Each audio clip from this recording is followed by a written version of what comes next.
Okay, thanks everybody for coming. It's my pleasure to introduce Gail Wilson from Oklahoma State. Gail was my master's advisor and PhD co-advisor, along with Dr. Kristen Baum of Honor Watch, who's in the room. But Gail got her PhD from Kansas State University, Purple, and That's not why.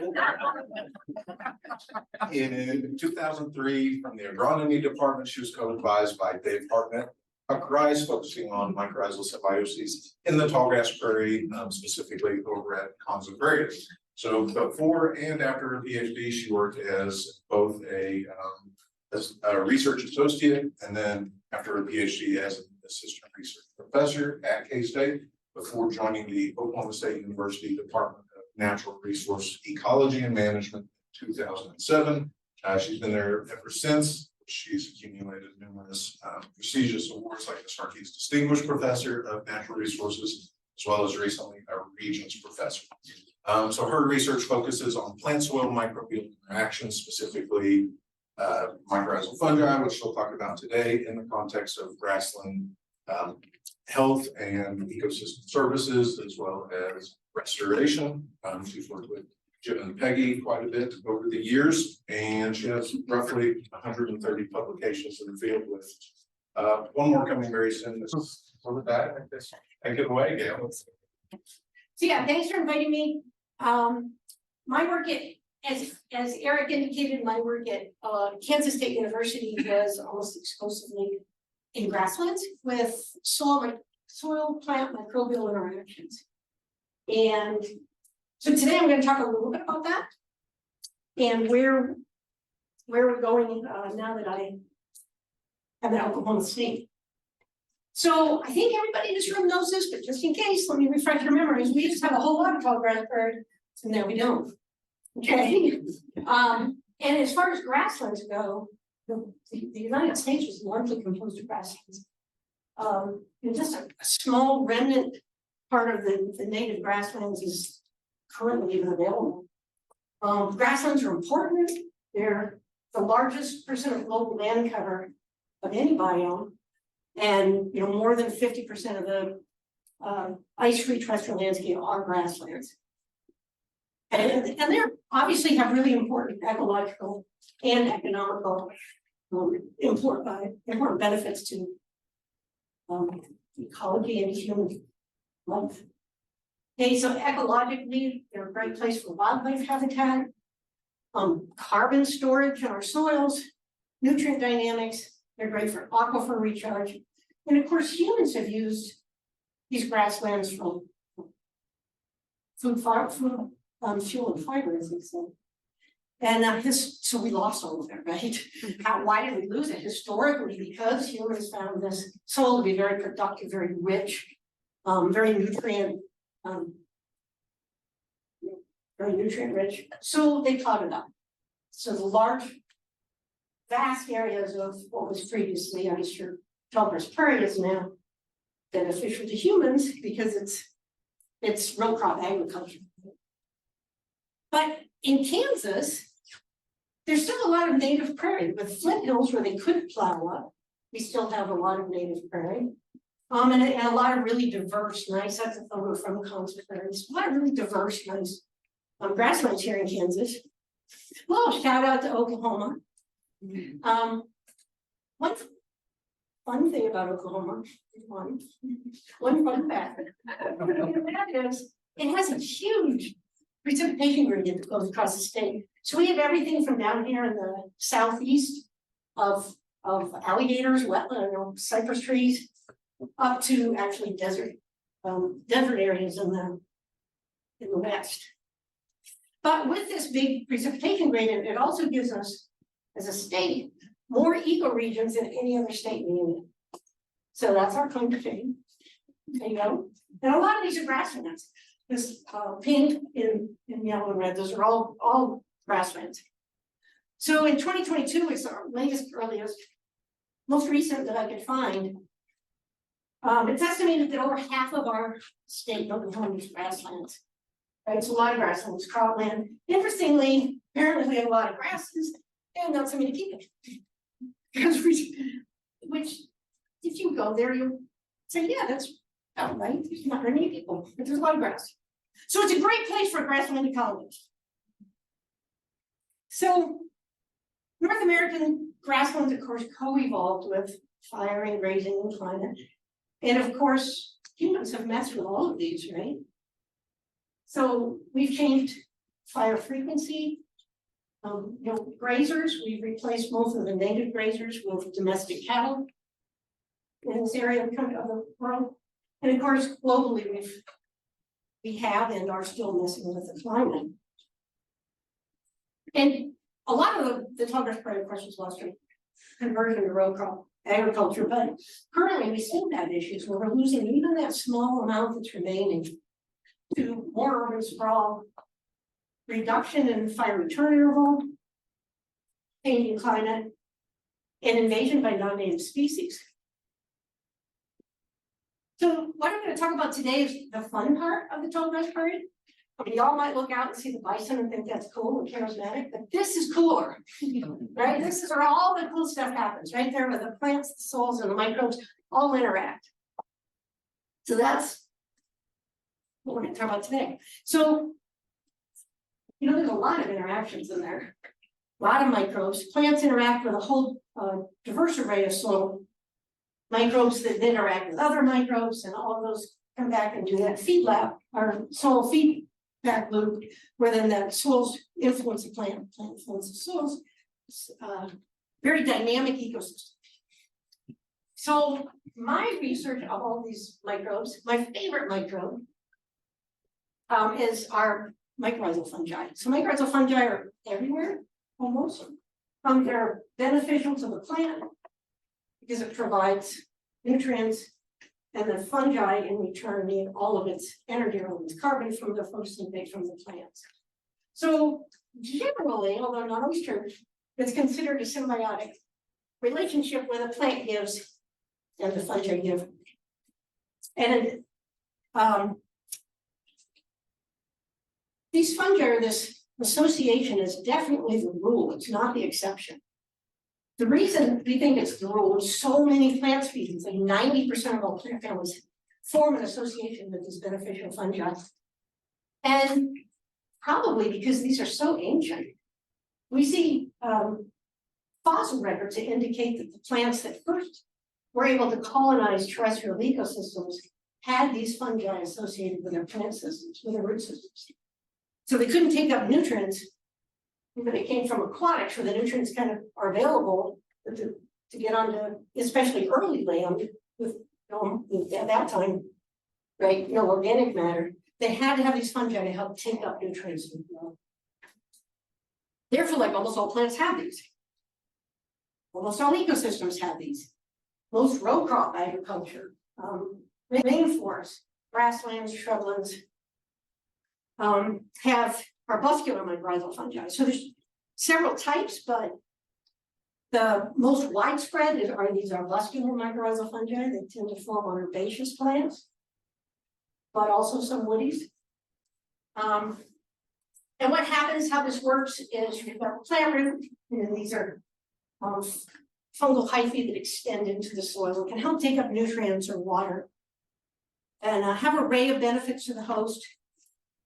By taking up nutrients and water, of course, they can increase the nutrient uptake.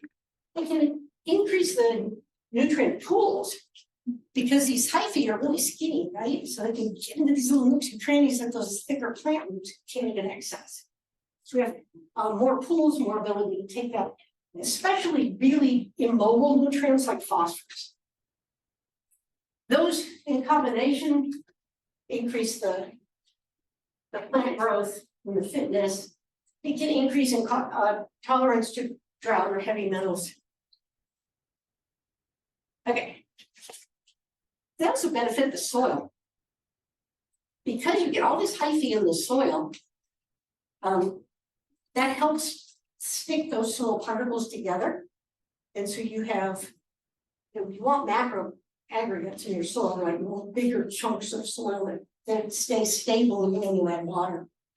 Well, these hyphae help form and stick those together. So, and I'll talk about this again later, but when you lose these mycorrhizae, you tend to have these macro aggregates fall apart. Right? Also the fungi link from plant to plant, even plants of different species can be linked. There's evidence that plants that, from the same species that do link this type of fungi can have chemical signals. So if there's grazing or bever on this plant, it can send chemical messages to a plant that's associated and connected by these types of networks.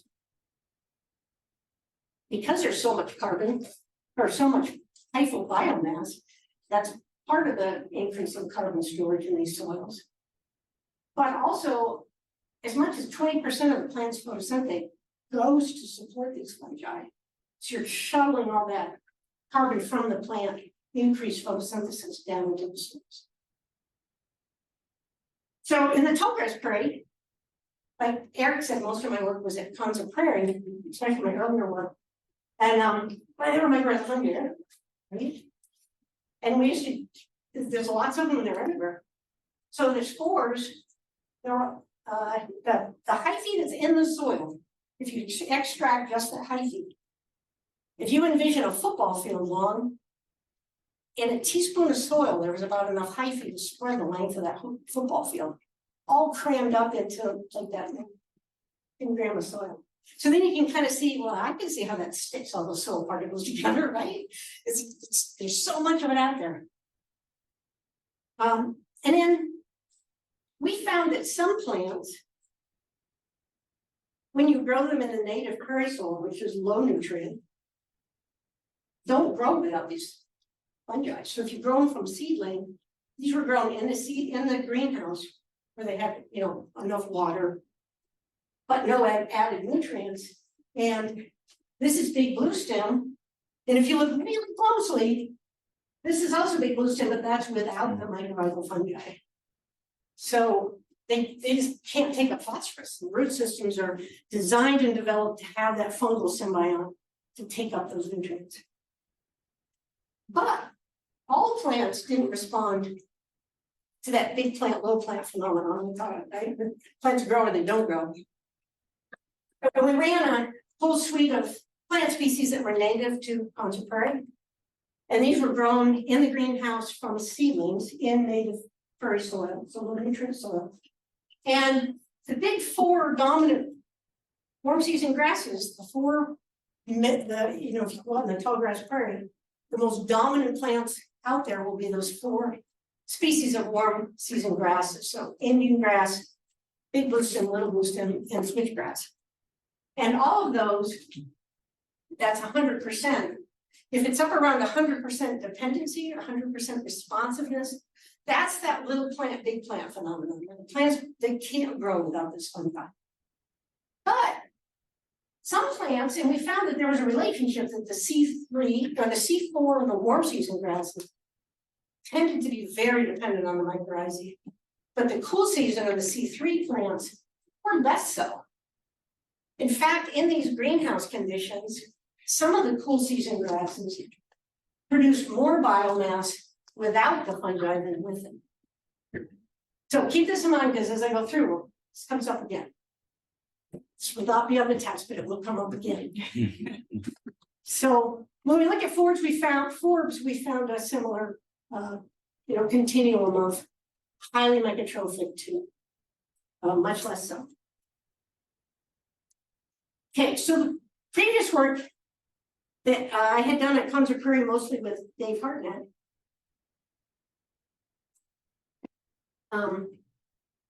When we reduced mycorrhizal activity in the prairie, these are field studies. How do you do that, you ask? Well, you go out, Sarah knows this.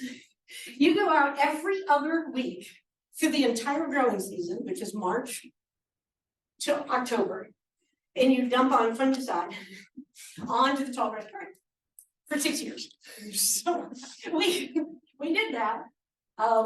There was a lot of driving trucks around Conza for a lot of years. But we found some really cool stuff out, so it was worth it, especially for a partner who didn't go on there. So we found that there was a large reduction in plant productivity. What if I might look inside? I did not. Okay, so we found that there was overall a decrease in plant productivity.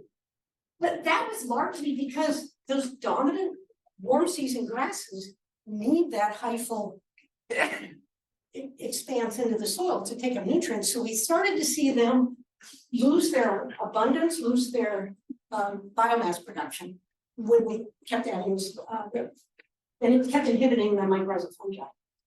So with that, that kind of gave a little bit of a competitive release, right?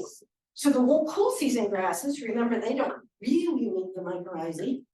They can step into those niches that are now open because the warm season grasses are less competitive because they don't have their symbiote. So we found an increase in cool season grasses and forbs that weren't as reliant on the symbiosis. And we found that that altered seedling emergence and had a huge significant plant species diversity. We actually increased plant species diversity when we reduced the mycorrhizae because those dominant warm season grasses are such powerhouses that as you reduce them, it opens that niche and you tend to get greater abundance of the forbs and cool season grasses. Okay, so now we're at the next level. If you look at the tall grass prairie, this is nice, but we're missing organisms, right? So now I'm working on this study with Eric Duell. In fact, today's talk from here on in is kind of Eric Duell. Because none of this is his dissertation research, but he has all these side projects. So we worked on the side with a lot of them with undergraduates. And this one is on the side. We're working with Tim Todd from K-State, who's even with us here today. He's a nematologist, so he's responsible for the below ground grazing. But we wanted to say, okay, all this happens in the tall grass prairie with mycorrhizae, but what if we add grazers? So we have above ground grazers and below ground grazers. We decided to do a greenhouse study. So we selected to use the grasshoppers as our above ground grazers. We had a really hard time trying to figure out how to get these guys in the greenhouse. So we went with the hoppers. They're kind of cute too. And they're easier to collect. So we set this up in mesocosms or microcosms, which are really great big tubs that we bought from Walmart. And we put in a whole lot of soil. So that's like 100 pounds of soil for every one of these containers. And we had a complete factorial with mycorrhizal fungi, nematodes, and grasshopper. And the fungi and the nematodes, we sieved the non-sterile, we steamed all this soil, and we filled the buckets. Then we isolated out just fungi or just nematodes, and then we added back either nothing or a below ground grazer and or above ground grazer. So complete factorial, a lot of pots, a lot of mesocosms. 4 individuals of grasshoppers that we maintained by covering these with an enclosure. And we make sure the hoppers stay alive when we replace them. So we kept the 4 hoppers in. We let the plants establish, but the symbiosis get established and everything for about 9 weeks, and then we added the grasshoppers, let them graze, removed them, let the plants recover a little bit, and we took it down. So the plant species, we did the best we could in a mesocosm to simulate the tall grass prairie. So we have warm season grasses and cool season grasses. Also keep in mind, this allowed us to have mycorrhizal dependent plants and what we would call facultative, or plants that can use the symbiosis but don't rely on it. And the same with the forbs. We selected 4 different species of forbs. 2 of them are very highly dependent on the mycorrhizae, and 2, not so much. We didn't put them in at equal density because, again, we were kind of trying to mimic the native grasslands. So we had almost twice as many warm season grass seedlings and then cool seasons and fewer forbs. And this indicates, how dependent these plants were on the mycorrhizae and less so. And 2 of these were very dependent, 2 of them not. Okay, So then we took it all down. We could not isolate the roots for each species because they're so intertwined in these small pods. I see people who've done this and like, because the roots just get all messed up and then you can't tell who's who. So these are just a lot of root samples from throughout. So we found that generally, when you added grasshoppers, you had more colonization. So what the colonization is just the fungi, the arbuscular mycorrhizal fungi that's in the roots that when you take this down and you stain and you can microscopically assess what percent of that root has some of this beneficial fungi. Okay? So when we add grasshoppers, we actually had more fungi in the root. And that actually makes sense. Because if these fungi are taking up all the phosphorus that the plant needs, and regrowth is very, very phosphorus demanding, then the plant appears to contribute more carbon to the fungi so that the fungi are more abundant and can take up more phosphorus. All that makes sense. And when we add grasshoppers and nematodes, it was still increased, but a little bit lower. Here's a tricky thing about the nematodes that I didn't think about until recently. I didn't ever think about it, Tim did. But when you add the grasshoppers, they eat above ground forage, right? Nematodes, there's a whole suite of our nematodes. So we have root feeders, or herbivores, we have fungivores, we have bacteriivores, and we have things that eat whatever they crawl on. So it's a little more difficult to know exactly what's going on. Like, are they eating the roots? So we have less roots. Are they eating, the fungi itself? If they eat the bacteria, that can affect the nutrient dynamics. So we're not really, those guys are trickier. So I'm just going to show a few of these. And this is at the takedown. So this would have been mycorrhizal, no herbivores. Luckily, we found what we have seen before. And that is that the warm season grasses are the dominant powerhouses, right? Half of the biomass. Rudbeckia is a forb that's highly microtrophic. It needs that symbiosis. And then when we took away the mycorrhizae, we didn't add back the mycorrhizae. Notice the above ground biomass is about half. And that's because those warm season grasses are such prolific, high production plant species. So when we reduce them, we actually reduce the overall biomass production. But in green, you'll see those are the microtrophic plant species, and their abundance, their relative abundance was greatly reduced when we took out mycorrhizae. That makes sense. But that's without any grazers. And I just picked a few of these just to kind of show you how much things can shift. So this is the same that we just looked at with non-mycorrhizae, with no grazers, no mycorrhizae. So one species, let's look at Brackelia. In the plants, the community, the control that had mycorrhizae but no grazers, I mean, it was there, but it was like 1% of the total plant composition. When we took away the mycorrhizae, it went up to 12%. Look at this guy when you add in grasshoppers and you don't add back mycorrhizae. So we can have huge shift in the plant species community composition because of these interactive beneficial fungi and above and below ground grazers. So of course, what happens here is the cool season grasses, the grasshoppers love, very tasty. Apparently they don't really care at all about Brackelia. It's not tasty. So it was allowed to completely take over with that competitive release of between the plants that needed mycorrhizae and the plants that were a prime source for herbivory for the grasshoppers. So big shifts.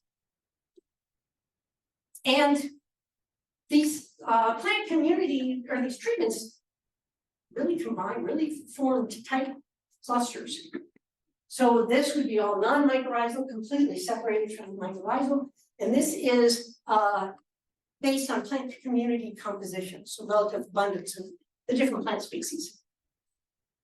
So we found that even when you have within the mycorrhizal treatment, when you add above ground or below ground grazers, we get significant and substantial shifts in the plant community composition. So we have winners and losers of the plant species, basically. So just to summarize this real quickly, with Mycorrhizae, we had the strong abundance of the plant species that were obligately dependent. When we added below ground, we got some small alterations in plant community structure. And when we added the grasshopper, we had large alterations in plant community structure. And the non-mycorrhizal, we had maybe not as profound as, but we still had some alterations in the plant community composition just by adding the grazers separately. When we added them together, we had a combined effect, further alterations in the relative abundance of the different plant species. And when we did not have mycorrhizae, had a little difference, not much of a combined difference. Basically, this was because the nematodes had less effect, overwhelming effect by the mycorrhizae, large effect by the grasshoppers, and a much less profound effect by adding the below ground nematodes. Okay, so overall, we found that it's a key mechanism, which we kind of knew that from the dominance of the warm season grasses. But when we added the above ground or the below ground herbivores, it appeared that those are two mechanisms for maintaining that plant species diversity that we see in need in those grasslands. Okay, so now we're going to shift gears a little bit because I couldn't find a transition, but I'll come back to this information towards the end of this, so there's our time. But we said that currently, a lot of the remaining grasslands are being lost because of the introduction of non-native plant species. So we're going to do a little work on that. Above ground, these guys can form monocultures, right? Which obviously has a profound effect on plant species diversity because it's like, one plant species. And that can completely exclude some of the dominant or some of the native plant species. If we have a monoculture, somebody's losing, right? Often those are the native, and a lot of those are the forms that are important for pollination. Those kind of things are lost from the systems. So obviously they have an effect above ground. We want to know, do they have an effect below ground? So we selected a invasive, non-native invasive warm season grass. It's very common, especially in the central southern Great Plains, but throughout Native American grasslands. And this is Bothriacloa gladii. It occurs. Even after we tried to get rid of it, it still occurs on Kansa Prairie. It's down by headquarters, if you guys are learning about the Kansa. This grass species is cespitose, so it's a bunch grass. And it forms these tight bunches. And there's space between these bunches, right? So it ends up looking kind of like that. So why are there all these spaces? Well, a previous graduate student of mine found really strong evidence that these plants exude phytotoxic, allelopathic chemical, phytopathic or allelopathic chemical from their roots. So, right, things can't grow. Native grasses don't grow well in this soil. And so you get these clumps, and then when you have heavy rains, a lot of that soil washes away. So you end up with these little tussocks. It's really hard to walk through there. And it's clearly a monoculture. And of course, this plant's been seeded through by USDA. It doesn't have very good forage quality for cattle. That's what they hoped it would. It's much more drought tolerant, drought resilient than the natives. Perfect, right? And it flowers 3 times a year instead of just once. Perfect for invasive. So the reason that we have so much of this on Kansa is when they mowed, these were heading out and flowering and seeding when the natives weren't even they're still just starting to put on biomass. So these are spread easily because they've seed out so often and so prolific. So first thing we had to do is get rid of these, try to. And what we did to eradicate it was we put down plastic tarps. And this was all part of a Department of Defense project that Jim and Peggy and I worked on. And we left those on for a year. Got a second, I'll tell you the fun part. Okay, left them on for a year, except in the fall, the students went out to check on them and they called and said, oh my gosh, the turkeys found our plots. And they shredded the plastic because there were grubs underneath. So we went out and luckily through the growing season they were on. But at the end of the growing season, we had to run out and scoop up all the shredded plastic. And so that's the fun part of science, right? Wait.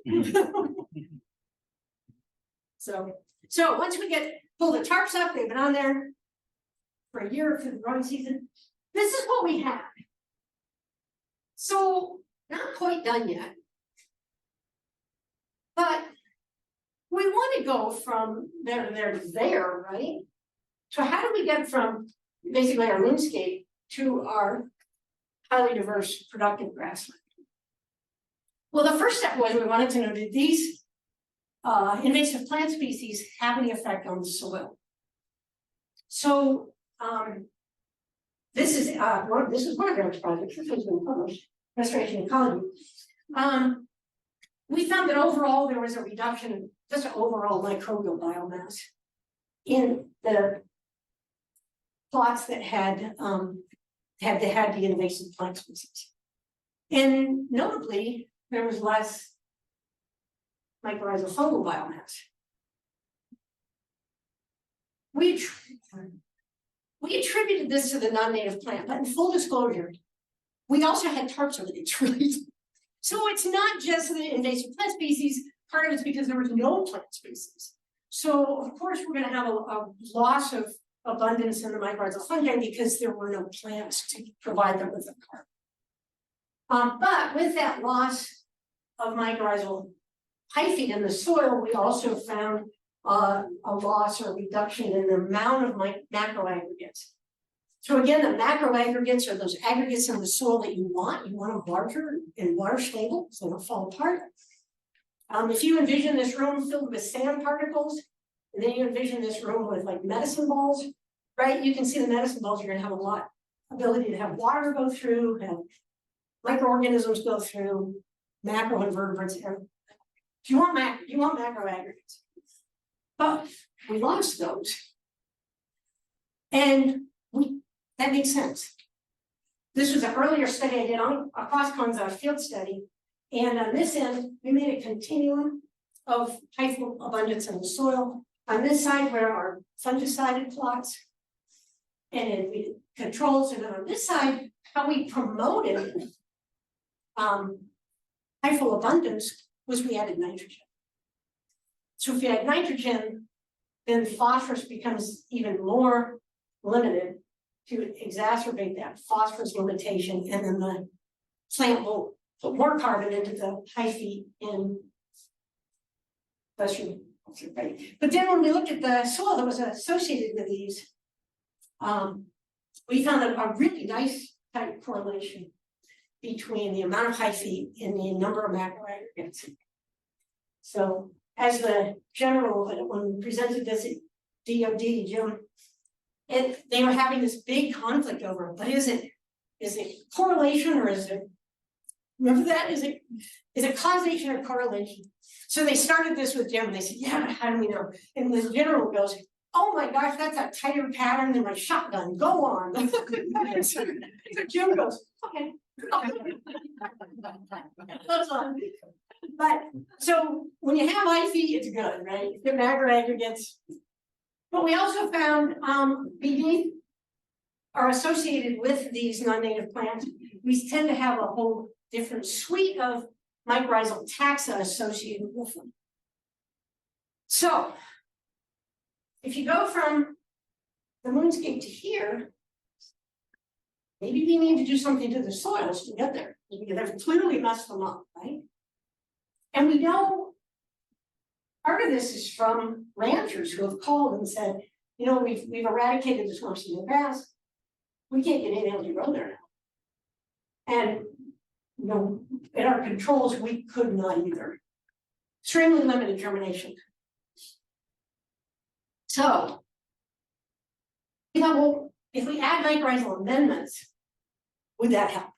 Like clearly we saw that the soil had less mycorrhizal hyphae, so maybe if we add that non-native soil, we can get these plants to grow and we can make a pathway towards that high diverse grassland.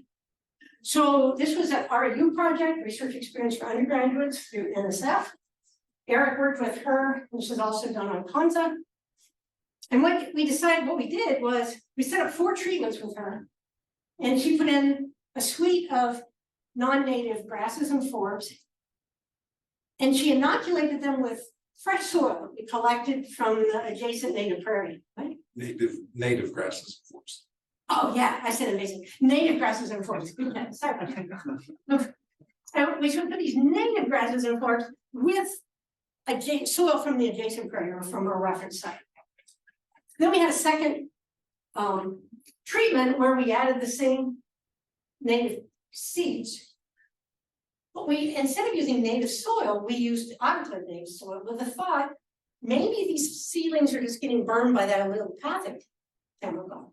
Maybe they just need any kind of buffer, right? So we put in sterile native soil, kind of give those poor little seedlings at least a buffer from that toxicity. Then we put in seeds that weren't inoculated with anything, just to see if we really needed anything. So we also had a treatment where we didn't anything. So luckily, when you didn't add anything, we didn't get anything. So there's a bonus. That's the first one, so we can scrap that off. But when we looked at germination, which we had the RU student go out twice a week and monitor all these little plant species if anybody was coming out, there wasn't a very big difference. As long as we added seeds, they germinated. But they didn't survive, right? They would germinate and then kind of get fried and die. But when we had added the non-sterile soil, they germinated and had very high rates of success in establishment or success in survivorship. So if we add mycorrhizal fungi, that's good. You can say that, right? Does it matter where the fungi come from? We said these arbuscular mycorrhizal fungi are in ecosystems across the world. They're really common. So does it matter? Are fungi? Well, earlier we had done a study with Nancy Johnson from NAU in Northern Arizona and Mike Miller from Argonne National Lab. And we looked at mycorrhizae in what we call home and away combinations. So we had 3 ecotypes of big bluestem and soil from 3 sites and isolated out the fungi from those 3 sites. And our sites were in Illinois, in Kansas, and in Minnesota. So we mix these all up, complete factorial. But you'll see 3 different times, they're actually at home, right? Home, we mean the same plants, the plant species that was native to that soil, the soil that co-evolved with that plant species, and the mycorrhizal fungi that was isolated from that soil. So all 3 have co-evolved together. And does it matter? Maybe it doesn't matter, right? So it did matter. Surprisingly, it mattered a lot. I'm not surprising you, but no, but it was to me, I was like, I didn't expect it to be that different. So the plant species grew best when they were with their own soil and with their own mycorrhizae. So in other words, ecotypes that were isolated from Illinois did best in Illinois soil and fungi, right? And everything was better. Everything we measured. We measured abundance of arbuscules, and the arbuscules are the site of nutrient exchange. So the more arbuscules indicates there's a more established symbiosis. We found that the plant biomass was larger when they went home. There were more inflorescence. so greater plant fitness, and a lot more hyphae. Up to 87% more hyphae when the mycorrhizae were in their home soil with their home plant. And of course, that has huge implications to the soil aggregation, right? More hyphae is good. And it also has implications for carbon storage, as well as hyphae. So, I mean, it seems to matter. What about commercial inocula? So, a lot of commercial inocula, they're all over Google. You can Google this and come up with an enormous array of options to purchase mycorrhizal fungi. Put it on your plants. Put it in restoration sites, right? So many options, but are they all equivalent? So again, this was a study with undergraduates that Eric and I did in Eric's spare time. He apparently copious amounts of spare time because he had a lot of side projects. So and keep that money, put lots of things on spare. So we've selected 9 different grassland plant species. The ones in the cold seasons, again, some are obligate, needed the symbiosis, and some were facultative, they associated but didn't necessarily need the symbiosis. And we inoculated them one of 6 commercial inocula. We grew these plants for 9 weeks. So if fungi doesn't matter, these should all come out the same, right? But they did not. We found that inoculum, several of these commercial inocula, didn't result in any, and some of the plants were absolutely not colonized after we looked at the roots when we took them down. Why would that be? Well, when we carefully looked at this inocula, some of them had nothing in it. There were no spores. We looked at them under the microscope, like there's nothing in here. So obviously the plants can become colonized because there's nothing in there. So some of the plant species that were colonized with some of these commercial inocula were very, very low in colonization level compared to those that were in the native, within the native inocula. So why would that be? Well, one reason, this I think is your problem. One reason is that native grasslands tend to hold a large array of mycorrhizal taxa, where these commercial inocula, they advertise that they only have 1. Sometimes they say they'll have 3, but they may not have any. But even by their advertisement, they only have 1, 2, or 3. So we don't have that wide array. Maybe there's a disconnect between that taxa and the plant species. That's why they're not very highly colonized. Right? Or it could be that, or it could be that when we ran these through the soil testing lab, some of these came in carriers that were ridiculously high in phosphorus and nitrogen. So we're adding inocula with 1,000 parts per million phosphorus. So if a plant has a lot of phosphorus, it doesn't need to invest that carbon into the hyphae, right? I don't need to give carbon to my symbiont if they're giving me all the phosphorus for free, right? So evolutionarily, I can't shut them off, but I can shut it down, right? And not have very much colonization in those roots. So full disclosure, we did not get all of these off of the internet. We got 5 from our Google search, and 1 we got from Liz Cubzel. And we used MycoBloom. And MycoBloom was the best. So again, I think it matters where the fungi come from, because Liz's actually came from tallgrass prairie. So when we added hers, they were every bit as well as the native prairie soil. But the other 5 basically crashed and burned. So our take home is 2 things. 1, it matters what you add. But our biggest take home on this publication was could somebody please regulate this stuff? Right? We could all go home tonight and start making money by there's no regulation on this. You can set up a Google site and sell anything you want and call it mycorrhizal fungi. And if you've got enough phosphorus and nitrogen, your consumers are gonna be like, well, that did make a difference. These plants, they're just boom, look how pretty they are. And of course, it's because you just dumped on 4 supplies of miracle grow. But long term, you're going in the wrong way, right?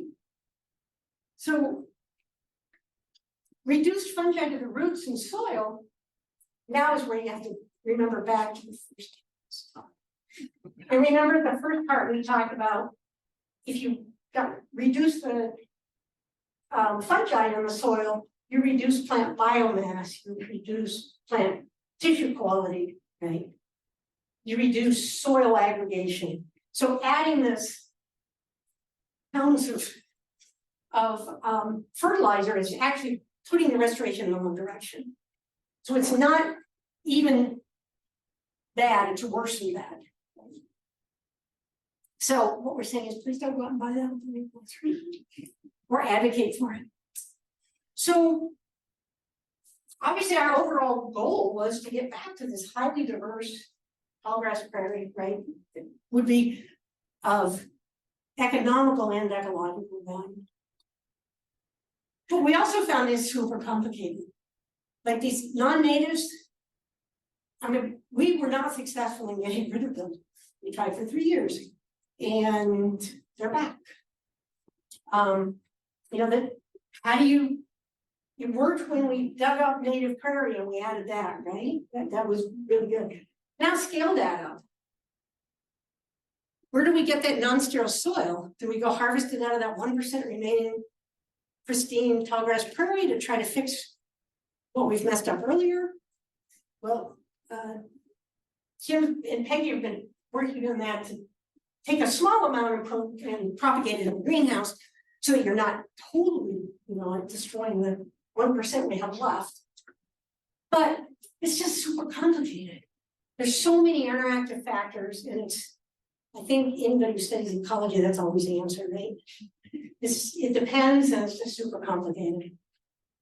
So, quick funding thing and questions. It sounds like that's quite the scam to just give you a bunch of phosphorus fertilizer. So For money. We're not destroying these sites for free. the commercial mycorrhizal, very nice talk by the way. The commercial mycorrhizal was 1 or 2 or 3 taxa. Are those particular taxa like weedy, really easy to cultivate? Exactly. It probably wouldn't be good anyway if they were established yet. Exactly. And if they produce a lot of spores, that's good for the company because they can say we're giving you 300 spores, right? But fungi that produce a lot of spores, that's very fungal centric. Okay. So they may be the exact fungi that don't help the plant very much. Right. Yeah. Yeah, it's a scam. So yeah. So one other question, going way back to the earlier work, you showed the cool slide that shows the mycorrhizal dependence of the grasses really high in the C4 plants. There seemed to be one exception, like Grasslands showed much lower, especially lower than its congener, Curtipendula.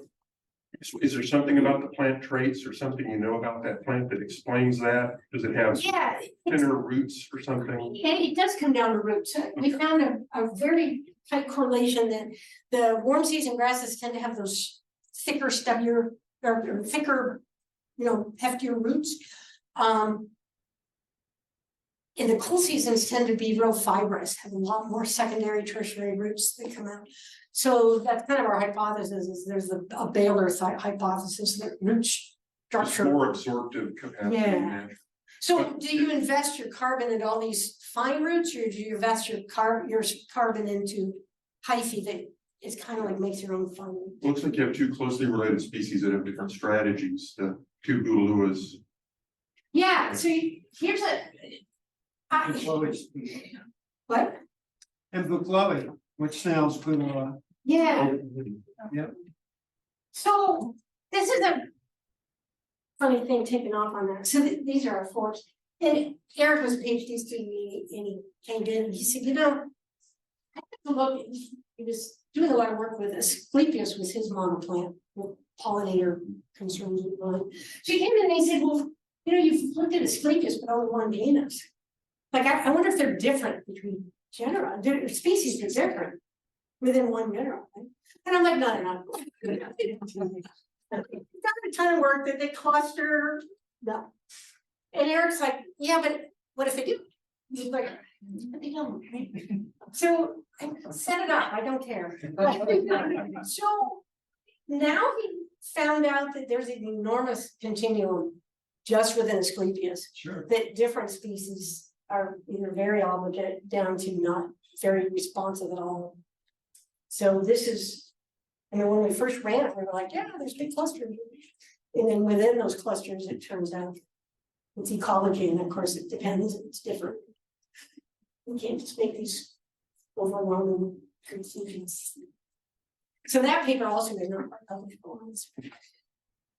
Yeah, thank you. So it does seem like, you know, the mycorrhizal fungi from the native fungi actually do benefit under most conditions. So, I mean, it's not really doom and gloom. You sort of made it seem like, well, we don't know. It's not doom and gloom. But I think there needs to be an awareness that good products are out there, and I don't think that's apparent. Yeah. But there are good products out there. I wish there was regulation so that we could pull back some of these crazy products that aren't what they advertise to be. You would almost think that that wouldn't be hard to do. Like if you advertise for something and you sell it and it's not what it is, you would think that that's something that would be regulated across everything, right? But it does not seem to be, does it? Have you guys found this? There's no regulation on this. None. None. There are certain places in certain countries have tried, the US has no. No. So, yeah, and I don't want to say inoculating is all bad, because there are good products out there. You just have to figure out what those are. It's not easy. Yeah. So are there products out there? So if you're not in the grasslands, but you're in the rainforest, are there products that are specific for rainforest plants? I think I'm the only person who's tried to make regionally That's specific what I in thought. the world so far, which seems. So yeah, there's a good product. But there's a whole lot of not. So it's Yeah. Step it up and, make this bigger. Okay, I think I have a question for Gail and like Jim and Peggy. So I feel like I have received two different messages or schools of thought.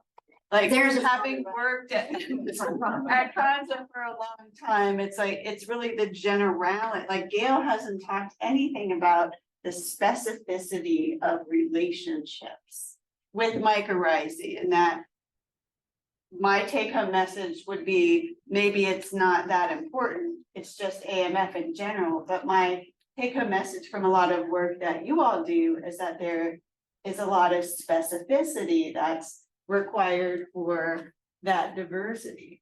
Like mycorrhizal specificity versus like mycorrhizae and dominant. So the dogma, Like is this? when we first started, the dogma was there's no specificity. Fungi and plants, anybody will form an association with anybody, right? But largely from a lot of work that Jim's done, that's clearly not true. Plants select, and in fact, so a given plant, help me out if I'm starting to steer wrong here. But a given plant species can form an association with what, 5 to 15 different plants or fungal taxa. And the carbon that it shares can shift. So if the plant is suddenly overgrazed and it needs a lot of phosphorus, it'll put more carbon allocation into the taxa that are foragers that forage off away from the plant. Or if it feels threatened by a fungal pathogen, it may send more carbon to those fungi that form and don't go far away from the root to try to, increase that hyphal density of the good guys around the roots to keep the pathogens, right? So yes, there's definitely selectivity, and that selectivity can shift based on the plant needs at that time. But I think the difference in view is Gail's career has been at Kansa. Yeah. We're looking at the role of mycorrhizal fungi in Kansa, so of course, Gail's always using Kansa good fungi. In a high My diverse. career was started in Chicago, where, in my career is, and so we were looking, remnants were scarce, and the whole question was, what's the value of mycorrhizal fungi from remnants versus mycorrhizal fungi from post-agricultural? That's what's evident in the landscape. Mhm. And so we started in different system, and we started with different questions that came from those systems. Yeah. So- Yeah, I've always been able to use a highly diverse fungal Yeah. community. Just to fill that Because- that missing thing, it matters a lot if you get the mycorrhizal fungi from the little remnants. that are raised in Chicago versus if you don't, so that's a missing. Right. So I remember when you and I first were walking around Kansa, Jim was like, look at these plants. We don't have all these, right? What's this, Artemisia, or no, it was ambrosia. He's like, why is there ambrosia here? I'm like, oh, it's a subdominant form. He's like, no, it's a weed. Well, in your system. In my system, it just kind of gets held in check. Around those big blue stones that can't stop growing. Liz, did you have a question?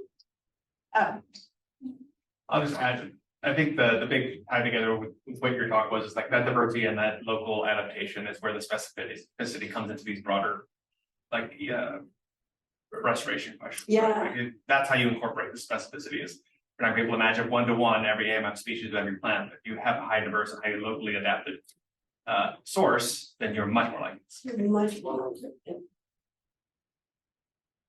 And you're right, those commercial inoculum tend to focus on what we would consider weedy or not highly beneficial. Really quickly to cultivate. Yeah. How do they cultivate those on like a crop or something? Sorghum or? Oh, Lizzo. What's that? It's a Lizzo. Sometimes, Oh. You're the one that's. sometimes they grow them on genetically modified plant roots and ovulate. And then Like a crop plant? it's usually carrots. Carrot. Ones, so it's like. Great grows or only very. So that there's a question in the chat with the grasshopper nematode mycorrhizal study. Yes, those were spores, a suite of highly diverse fungal spores that we isolated from consecrated soil. A lot of sieving because they're put back at approximate field density. And each of these tubs was like 100 pounds larger. But yeah, so they were like a whole suite of native fungi.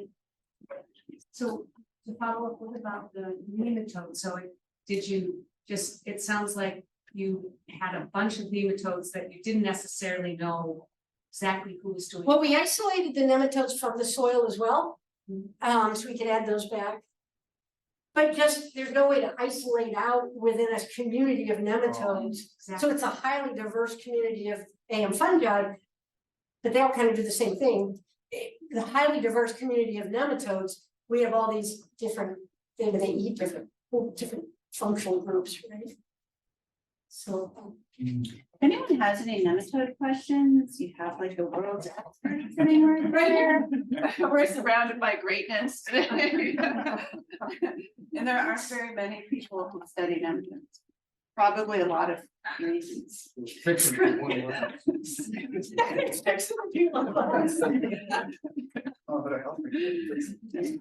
Yeah, we've tried to do several studies with nematodes and it turns out they're really small. Because they don't proliferate in the soil as well as we would like. There's a reason why there's not more nematologists than for nematode research, Yeah. especially in ecology. It's So- very difficult, very challenging. Some of these nematodes are herbivores of roots. Yeah. And do they have their own specificity on plant species that they need to focus on? Finer roots versus. Oh, wow, I hadn't thought of that. Excellent question. Yeah, they probably certainly have preference of root texture. But beyond that, you've got generalists that are gonna be grass. You certainly have, taxa that are very specific. With the mix. So specific plant, so you would find one specific species on one specific plant. Is it that specific? That might be a little too. specific. Okay. So Well, think that's about right, it. it's nematodes, right? That's a specific group of nematodes that form an association with a specific plant. Yeah, so if we think about agricultural pests, it depends, root knot nematodes have a very general history. They're important ag pests. Cyst nematodes are so specific that we have soybean cyst nematode, we have cereal cyst nematode, we have sugar beet cyst nematode. So it depends. So almost kind of like rhizobia, right? Yeah. That they're that specific. Rhizobia feeding into. They eat everything. All right, this is a great discussion.